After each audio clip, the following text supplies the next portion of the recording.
Welcome back to The Bottom Line. Love what you're watching?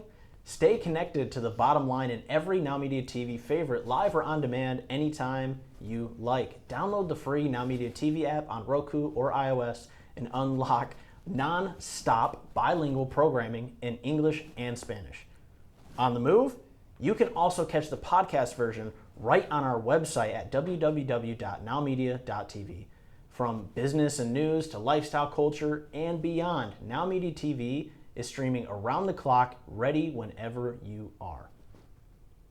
We are back, and I am here with Melissa Pickett. In this segment, we're focusing on a challenge that weighs heavy on so many leaders: carrying everyone else's stress.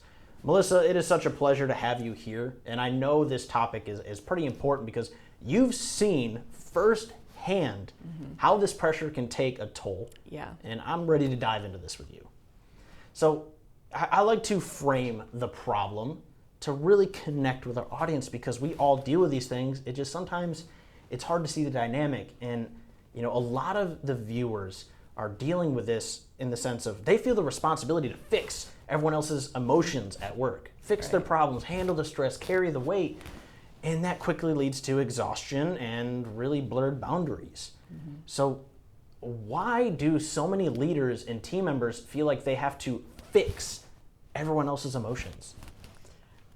I think, again, it's, when you're in a leadership position, you're that role model, and you want them to not only look up to you, but, to respect you. And you'll also know, with being a leader, is that your team isn't successful unless they feel supported, they have the right tools, and they're emotionally ready to tackle the tasks, right?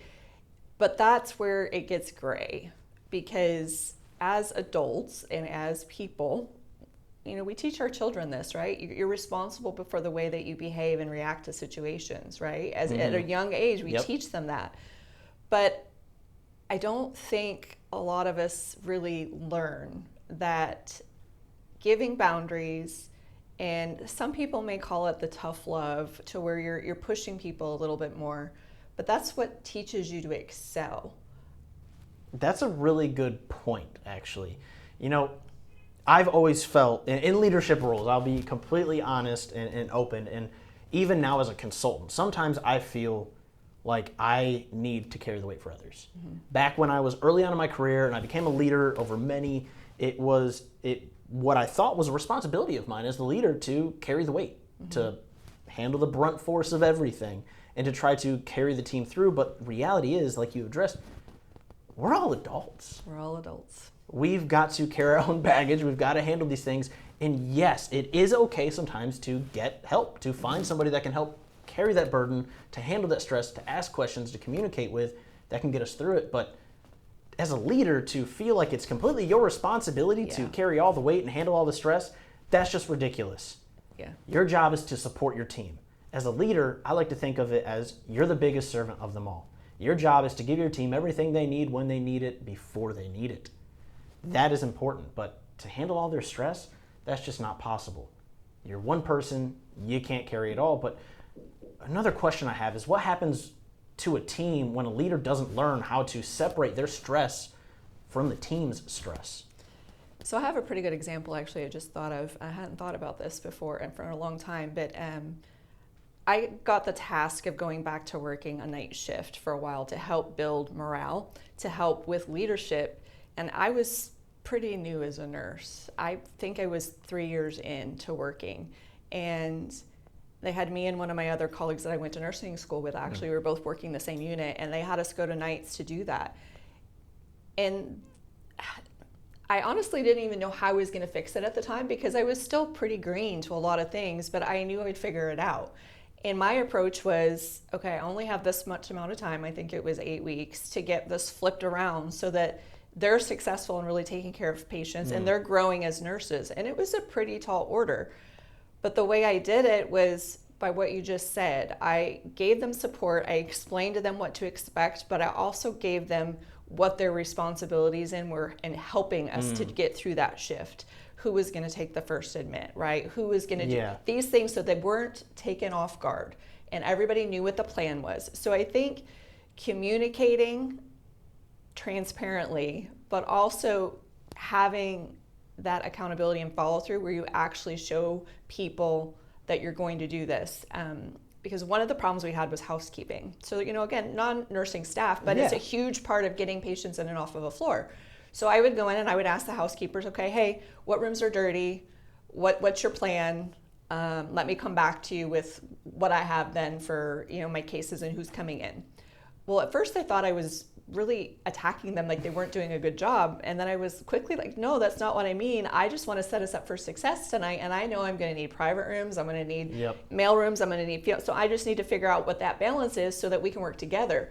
It took about a week is all of going in and having this, because then they weren't rushed. When they were coming to me like, hey, do you know if we're getting anything? What room do you think I should tackle next? Or let's make a plan, so that they could just kind of move through. Something that small, though, allowed us to move smooth, because it's not just the nurses. It's not just the CNAs or whatever that are helping us. It's everybody that comes into that unit, the transporters and everything, and building those relationships to where they want to help and they want to come in because they know that you're doing the best you can to support them, but I'm not fixing it for them, right? I'm guiding them, I'm giving them information, but then giving them the power to follow through on the tasks. And that gives them a sense of power in supporting the team, right? And they feel included. And then when I have a hard conversation about, hey, I need you to stop what you're doing because I'm going to have you clean this room, it wasn't ever anything but, okay, something changed, we'll talk about it later and we'll fix it. And I think those are the pieces that were truly a foundation. In leaving that position as a charge nurse and all of that, it really taught me a lot about myself, and as I grew into other roles as a nurse. And when I tell attorneys now that I can really have a conversation with anyone, I think I really can. I really do. Spent years doing it in a crazy dynamic with a lot of different people. It's not everyone that comes in there is the same. And if I were to highlight a few of the things that you said that helps leaders not make their team stress their stress and separate the two, is you brought up clear, transparent communication. That is key. I advocate for that with every one of my clients, every leader that I deal with. Second, subtle accountability. You didn't have to tell them everything they needed to do. You just had to ask questions. There is power in asking questions. And I tell my clients all the time, if you really want your team to buy into what they're doing, to hold themselves accountable by providing a subtle nudge, is ask questions and offer support. You'd be surprised how often people get offended when you offer to help. So it's not to offend, it's just to get movement, right? So you really addressed that and got to live that in a nursing world, even with non-nursing staff. And my wife also talks about some of these things and some of these strategies that work. It's funny how often I learn from my wife in the medical field to help better my business. So, how can someone create those clear boundaries that feel strong but also compassionate? Good question. I think some of it is trial and error sometimes, right? Because you have to figure out what works for other people. Because what works for you may not exactly work for them, but opening that conversation. And if you feel the tension rising, or that maybe they're just not listening, you have to go at it a different way. And not everything's fixed immediately, right? And it's okay to try something for a couple of weeks and be willing to say, hey, let's just try this for 2 weeks. If this doesn't work, let's look at it again and we'll make some adjustments. But this is the best idea I've got right now. And I think we need to move forward with something. So I'm listening and I want your feedback, but let's just give it everything that we've got and see how this works. And that in itself, again, is empowering, because you're allowing them to do things to support it. You're letting them know that, no, it's not black and white. It's this policy that we're following and it's nothing else. There's areas for adjustment for that. So, but you also have to be peaceful with yourself and come into it, like we talked about before, being calm and having confidence. And if you mess up, being accountable, saying that didn't go at all like I expected it to go, right? Being human and accepting responsibility and learning from that. Realistically, to our audience, I really hope you're taking notes, because truthfully, Melissa, these are really powerful tools. And for our viewers who want to connect further, where can they follow your work and learn more about Peaceful Views and how you can help attorneys? I'm on LinkedIn, so you can find me there. I do a lot of posting on education, and you get to really know the real side of me, because that's just how I show up everywhere I go. You get to enjoy me out in the public. You can find me on my website. I do have some TikToks and things that I'm going out on and things like that. But if you're interested in learning more or want to connect about an LNC on my website, you can go and book a call or send me a message and kind of learn a little bit more about what I can do to help. You know, I love talking about these things because it gives me a little bit of insight in what it takes to be a legal nurse consultant. You know, I didn't really know about that field too much until I met you. Right. And it makes so much sense because you cannot expect lawyers to be medical professionals, understand all the lingo. When my wife talks to me about medical stuff, it goes over my head. And I'm a business consultant. I deal with multi-million-dollar companies. So a lot of things, you know, she says can make me feel pretty small, but in reality, that's everybody and anybody. If you're not in the field, if you don't have the experience and knowledge, you can't expect to be an expert in everything. No. So what you're saying really does carry over into your field, and the way that I see that is when you're helping an attorney go through this situation, you can come at it from an unbiased point of view. You have seen the mistakes of nurses. You've seen the problems with doctors. You've seen how some patients can be a nightmare.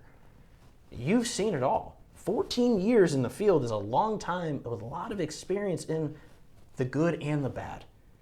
That experience carries weight, and that makes sense to me of why attorneys really need someone like you when they're trying to fight for their client. So don't go anywhere. To our audience, coming up, we'll talk on something that many leaders also avoid, and that's facing difficult conversations without fear. So stay with us, stretch out, grab some coffee, popcorn, whatever it is you want to do, but be prepared for the next segment on The Bottom Line.